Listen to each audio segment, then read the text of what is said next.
Hello and welcome to another exciting episode of Fact versus Fiction. Today we're going to be discussing the harsh realities of what is often displayed in TV courtroom dramas. I personally fondly recall settling down in the living room with my family as a kid to watch this week's installation of the newest episode of This or That courtroom drama.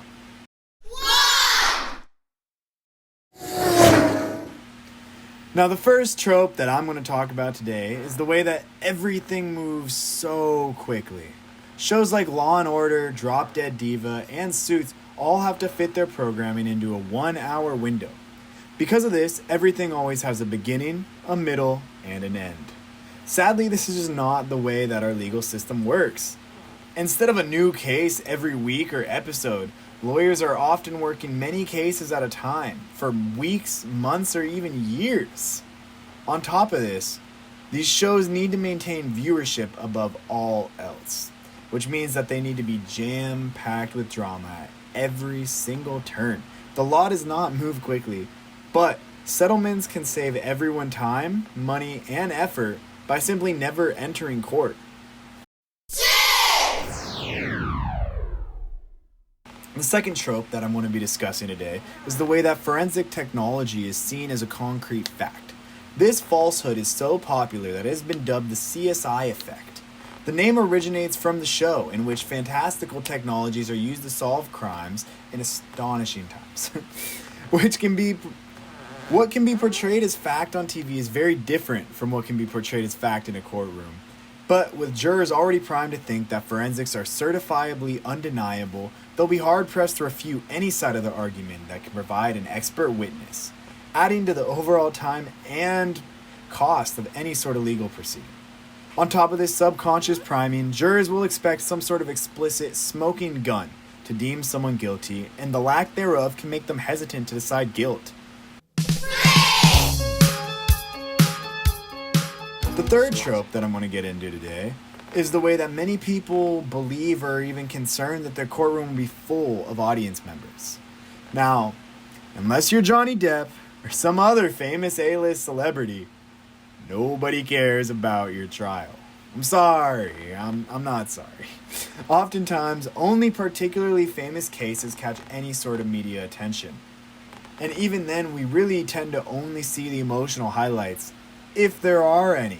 Slow proceedings just don't make for good TV, and people would be far less likely to tune in if they expected a bunch of slow deliberation with 3 people hunched around a dimly lit desk.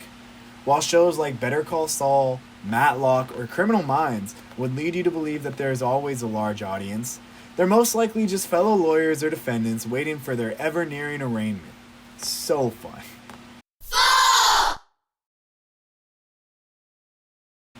The fourth trope that we're going to get into today is the way that attorneys are always seen as the best at giving speeches. And this is just simply far from the truth. While 1 in every couple hundred attorneys might be gifted with a silver tongue, or they might have even worked for it, that's not what wins cases. Cases are won from methodical, slow, painstaking work and careful argumentation. Just because your lawyer speaks flamboyantly or with a lot of gesticulation does not mean he's going to win your case. They're expected to will the defendant into some sort of confession on the stand or elicit a gut-wrenching reaction from the jury. And without this moment, jurors can feel dissatisfied or even unconvinced. On top of this, the client could feel as if they were poorly represented, when in reality all that happened is society let these tropes take a hold of their ideas of what makes a modern court. Your Honor, I object! The fifth trope we're going to get into today is the way that objections are actually rare and far and few in between, and so are surprise witnesses. These are just 2 examples of courtroom antics that greatly skew the public's view of the legal process. And while it might seem like a good idea to hide things from the jury so that way the surprise effect is actually powerful and poignant, this is not how court works. Lawyers are required to provide witness testimony lists ahead of time, as well as court time is planned out and proceeds in a very structured order. So to bring in surprise witnesses would really just hurt the lawyer or a client. Perry Mason, a very famous TV lawyer, did this so often it's been dubbed the Perry Mason effect.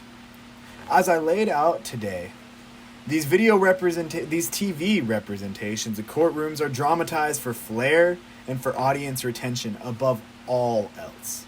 However, they do have very real effects on the way people enter our courtrooms and how they interpret actual proceedings. And all these things are very important to take into effect when designing TV shows for the modern society. Thank you for joining us today on Fact versus Fiction, and I can't wait to see you on the next episode. Have a great day.